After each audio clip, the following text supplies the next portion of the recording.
Em 2024, um homem chamado Léo Radvinsky se tornou uma das pessoas mais ricas do mundo, graças à sua empresa, OnlyFans. Depois de se tornar um dos 400 maiores bilionários dos Estados Unidos e ganhar 700 milhões de dólares por ano, fica claro que Léo é um empresário bastante astuto. Mas o que não está claro é quem ele realmente é como pessoa. Ele nunca deu uma entrevista, nunca participou de um podcast, nunca apareceu na TV, nada. Na verdade, esta é a única imagem que você pode encontrar de Léo em toda a internet. Talvez seja porque ele não quer que você saiba do passado estranho dele. Desde comercializar conteúdo para menores, para pedófilos, promovendo bestialidade, os inúmeros processos que ele enfrentou e muito mais. Então, quem realmente é esse homem por trás de uma das maiores plataformas adultas do mundo? E mais importante, como ele conseguiu evitar qualquer punição pelo seu passado?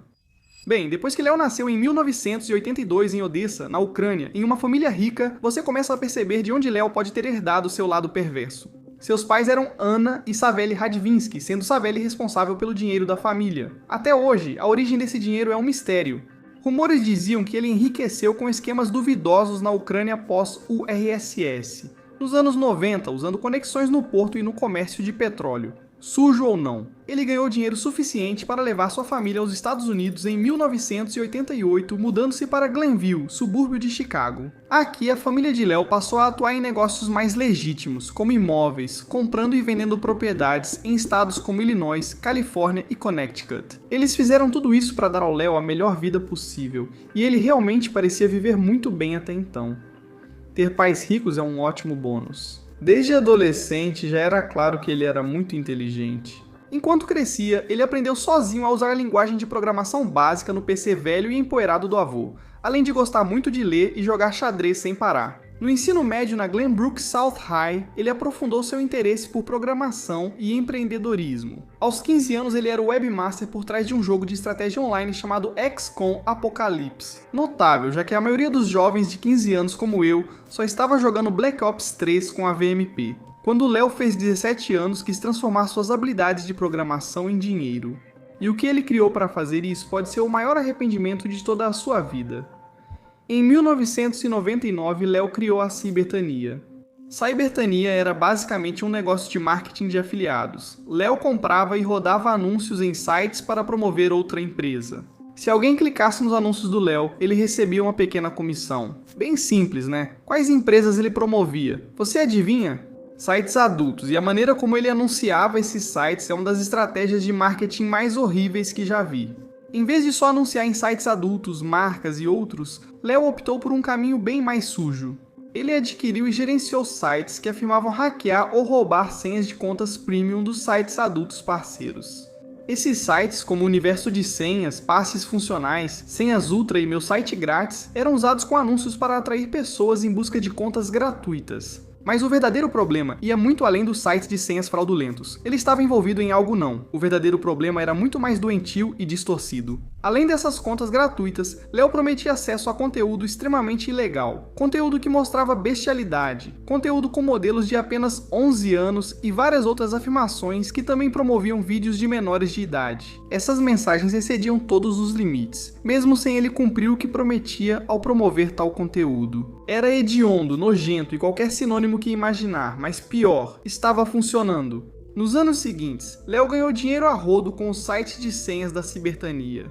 Só um site estava supostamente faturando $5.000 por dia em 2002, o que dava mais de 1,8 milhão por ano, e isso era só um site. Léo tinha pelo menos 11 desses sites registrados e funcionando. Some essa renda ao esquema paralelo. Ele também falsificava contas de e-mail de grandes empresas e enviava milhões de spams. Não é surpresa que, aos 20 anos, Léo já fosse milionário. Ele ganhou tanto dinheiro que não foi afetado. Quando Microsoft, Amazon e outras grandes empresas processaram Cybertania e ele tinha recursos para fazer acordo com todas. Em 2004, aos 22 anos, Léo já havia atingido seus maiores objetivos financeiros, mas também ganhou uma reputação duvidosa. Como seguiria a vida após ser visto como alguém sem escrúpulos ou moral? Ele mudou seus objetivos financeiros e arriscou ainda mais. Senhoras e senhores, permitam-me apresentar a vocês o MyFreeCams, o novo empreendimento de Léo que ele iniciou em 2004 e que mudou sua vida para sempre. Primeiro vou explicar do que se tratava. O MFC era, em resumo, um clube de strip virtual. Era voltado para apresentações ao vivo, com interação direta entre modelos e público. Em resumo, uma versão mais ousada do Twitch. Os espectadores compravam tokens para dar gorjetas aos modelos nas transmissões ao vivo, ou, com mais tokens, adquirir shows privados. As modelos recebiam dinheiro pelos tokens, normalmente entre 50% e 63% do dinheiro gasto pelos fãs. Não parece tanto, elas só ficavam com metade do dinheiro, enquanto esses caras solitários davam tudo para elas. Mas estimava-se que até mesmo as modelos de desempenho médio estavam potencialmente ganhando entre 75 mil e 100 mil por mês. Acho que bom pra elas, mas isso me deixa muito triste agora. Não se engane, MyFreeCams também teve polêmicas, apesar de ser legal no papel. Para começar, havia inúmeras suspeitas de tentativas de lavagem de dinheiro nas finanças da MFC X-Plus, a holding de Léo para o site. Entre esses documentos, mais de $1 bilhão em transações foram consideradas suspeitas por serem enviadas para regiões de alto risco como Curaçao. Isso provavelmente foi resultado da forma como a MFC pagava seus modelos. Léo fazia com que esses modelos usassem apenas bancos offshore, como um chamado Choice Bank, com sede em Belize, para receber seus fundos. Isso já parecia suspeito, pois esses bancos frequentemente atrasavam, congelavam ou até deixavam de pagar. O Choice Bank colapsou em 2018, fazendo os performers perderem dezenas de milhares de dólares. E não se preocupe, Léo também fez questão de ferrar com a publicidade do MFC. Os anúncios deles, que eram colocados em sites de bate-papo com restrição de idade de 13 anos ou mais, promoviam conteúdo adulto para meninos, meninas e adolescentes igualmente. Parece que ele não consegue se controlar com essas crianças. Se controla, cara. No estilo típico de Léo, ele evitou punições por essas decisões empresariais vergonhosas com um acordo, já que tinha mais dinheiro do que nunca. Ao longo de anos de crescimento incrivelmente rápido, MyFreeCams foi reconhecido como uma das maiores comunidades de webcam adulta do mundo, hospedando mais de 100 mil modelos e mais de 5 milhões de virgens, quer dizer, membros. Esses membros deram à MFC XY centenas de milhões de dólares em pagamentos anuais, tornando Léo facilmente um multimilionário. Ele também gastou como multimilionário, esbanjando em um condomínio de luxo de 3 milhões em Chicago, 10 milhões em outros 6 apartamentos à beira do lago, centenas de acres de terras agrícolas no interior de Illinois e um iate esportivo de 50 pés chamado Mar Negro. Pelo menos Léo não foi totalmente babaca com sua fortuna, pois passou a investir em pequenos negócios de software, ajudando desenvolvedores iniciantes. No entanto, em 2018, Léo fez um investimento muito importante em uma empresa. Um investimento que não só o deixaria ainda mais absurdamente rico, mas também mudaria a indústria adulta para sempre.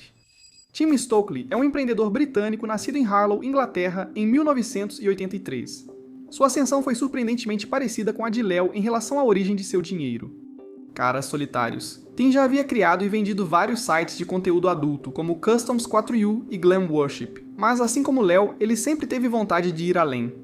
Com um investimento inicial de 10 mil libras do seu pai, Guy, ele criou uma nova plataforma chamada OnlyFans em 2016. Curiosamente, o OnlyFans originalmente não era um site adulto. Tim imaginava pessoas de várias paixões usando seus talentos físicos para ganhar dinheiro com seus hobbies na plataforma, como músicos, artistas e treinadores de fitness. Tim queria que o OnlyFans fosse o local para monetizar o que as pessoas amam por meio de assinaturas. E assim, com o dinheiro do pai e seu irmão mais velho, Thomas, tornando-se o Cole, a família Stokely decidiu impulsionar o OnlyFans, e começou com tudo. O problema era que a maioria usava o OnlyFans para vender conteúdo adulto, mas a plataforma crescia muito bem. E Tim não parecia se incomodar muito com isso, então ele simplesmente deixou rolar. E graças a Deus que ele fez isso. Porque alguém, um certo titã da indústria de conteúdo adulto, estava à espreita nas sombras, observando o OnlyFans crescer rapidamente, e ele queria uma fatia desse sucesso. Um dia, em 2018, Tim recebeu um e-mail aleatório e frio de um cara chamado Léo. O e-mail dele continha parágrafos e mais parágrafos de elogios de Léo, ideias estratégicas e uma visão ousada para o futuro do OnlyFans. Tim ficou surpreso com essa mensagem. Ele não sabia quem era Léo ou o que ele fizera antes, mas se encantou pela paixão e ideias dele para a empresa. Léo demonstrava tanto ou mais entusiasmo pelo que construía. Após refletir, ele não conseguiu recusar o convite de Léo para integrar a equipe. Após alguns meses, a dupla já se conhecia bem. Tim percebeu que ele e Léo tinham uma visão semelhante para o crescimento do OnlyFans. Um marketing de guerrilha em que influenciadores divulgam suas páginas do OnlyFans que promovem o site, tudo gratuitamente. Com o crescimento das redes sociais, os dois ganharam um enorme e constante funil de marketing do nada. Entre essa ideia, novas ideias para recursos e mais, Tim começou a perceber algo muito evidente. Enquanto conversava mais com Léo, percebeu que ele queria comandar tudo. A paixão intensa e as ideias constantes deixavam isso evidente. Então Tim agiu com base nessa conclusão e vendeu para Léo 70% e 5% da Felix International, a holding de Tim, para o OnlyFans, por um valor estimado em poucos milhões. E era só isso que Léo precisava para levar essa plataforma para o próximo nível? Primeiro de tudo, Léo transformou completamente o OnlyFans em uma plataforma voltada principalmente para adultos. Você provavelmente já esperava isso, dado o histórico dele, mas ele viu uma oportunidade enorme ao fazer isso, especialmente porque as pessoas já estavam postando esse tipo de conteúdo de qualquer jeito. Léo, ao focar em material explícito, fez o OnlyFans rapidamente ser visto na cultura pop como o principal centro de conteúdo impróprio para o trabalho. Mas isso era só o início do plano dele. Ele criou outras ferramentas de monetização, como mensagens pagas, transmissões ao vivo e gorjetas. Ele garantiu infraestrutura técnica e pagamentos tranquilos para todos, ao contrário dos bancos offshore duvidosos que usava no MyFreeCams. Ele criou outra empresa do tipo Linktree, chamada All My Links. Assim, os criadores usavam uma página PG para compartilhar com fãs sem problemas nas redes sociais ao divulgar conteúdo adulto. Mas o movimento mais inteligente dele foi a bela estrutura de pagamento 80-20. 80% da receita iria para os criadores e 20% para a empresa. Essa porcentagem era muito maior que a de qualquer outra plataforma, ponto final. Por exemplo, o YouTube paga 55% para os criadores e 45% para eles, ou seja, 25% a menos. A generosa porcentagem oferecida por Léo atraiu muitos criadores ao OnlyFans e impulsionou seu marketing, pois agora muito mais criadores promoviam seu site gratuitamente. Léo percebia que algo especial ocorria ali. Nenhuma outra plataforma focava em conteúdo adulto. Aqueles pagamentos altos eram perfeitos. Milhões de pessoas solitárias logo gastariam muito dinheiro para ver peitos. Era só questão de tempo. E quando 2020 chegou, o número de pessoas solitárias explodiu. Para colocar em perspectiva o timing perfeito da pandemia para o OnlyFans, vamos dar uma olhada nos números. No final de 2019, o OnlyFans tinha sólidos 13,5 milhões de contas de fãs, 348 mil criadores e 270 milhões em gastos totais dos fãs. Muito bom no geral, especialmente considerando que a empresa existia há apenas 3 anos até esse ponto, mas o quarto ano foi simplesmente explosivo. No final de 2020, eles tinham 82 milhões de contas de fãs, 1,6 milhão de criadores e entre 2,2 e 2,4 bilhões em gastos totais. Esse é um caso muito raro. Poucas empresas experimentaram um crescimento tão grande em tão pouco tempo. A pandemia foi o principal catalisador, introduzindo vários fatores. O mais óbvio, milhões foram forçados ao isolamento. Não é preciso ser muito inteligente para perceber isso. Essas pessoas, desejando conexão, recorreram ao OnlyFans para suprir essa necessidade, o que resultou em um aumento de novos clientes.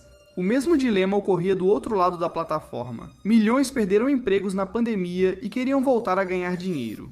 Agora, obviamente, nem todo mundo que foi demitido imediatamente recorreu a mostrar o corpo online, mas a situação ainda assim criou aquele enorme aumento no número de criadores. Ambos os lados da economia do OnlyFans se beneficiaram com a Covid. Além disso, a plataforma ganhou grande atenção do público devido a celebridades como Beyoncé, DJ Khaled, Ray Sremmurd e Cardi B que estavam nela ou a mencionaram.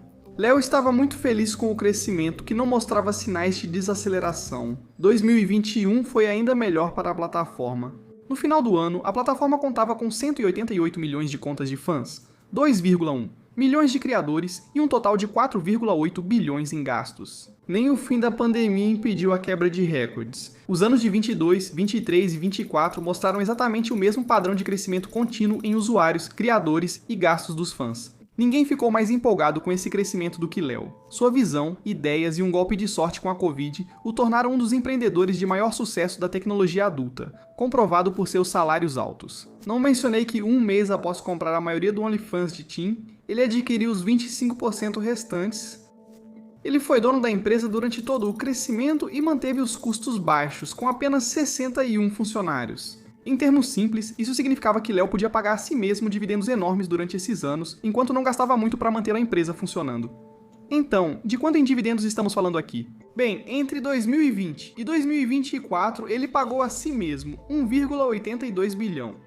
No final de 2024, Léo estava no topo da indústria adulta. Seu patrimônio líquido era estimado em 7,8 bilhões. Ele tinha várias propriedades de luxo e nada o desacelerava. Porém, em uma indústria assim, as controvérsias são inevitáveis. E as controvérsias que a OnlyFans enfrentou marcaram o começo do fim para Léo.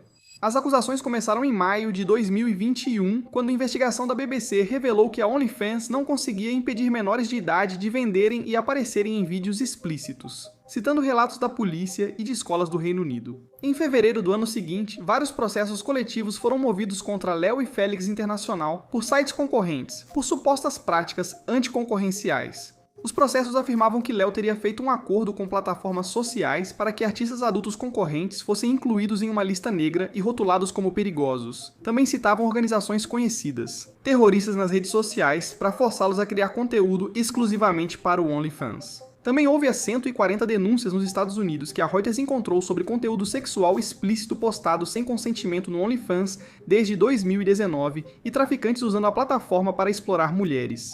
Entre elas, outras ações judiciais menores e reações negativas que Léo enfrentou por decisões envolvendo o OnlyFans. Fica claro que ele sentia essa pressão há anos. Na verdade, Léo criou uma equipe especificamente para alimentar as perguntas da mídia. Assim ele poderia evitar os holofotes. Mas independentemente da imprensa negativa, das batalhas judiciais e de qualquer outra coisa, Léo realmente só se importava com uma coisa: a reputação do OnlyFans, sendo um negócio enorme que atrai muita controvérsia, não agradava muito os investidores ou bancos, porque eles tinham medo de que esses problemas fossem constantes. A capacidade de Léo de conseguir dinheiro para expandir o OnlyFans foi muito prejudicada por esse dilema, e depois de anos de problemas, ele decidiu desistir. Em 2025, Léo buscou compradores para sua empresa. Documentos vazados mostram que ele ofereceu o OnlyFans, avaliando-a em 8 bilhões.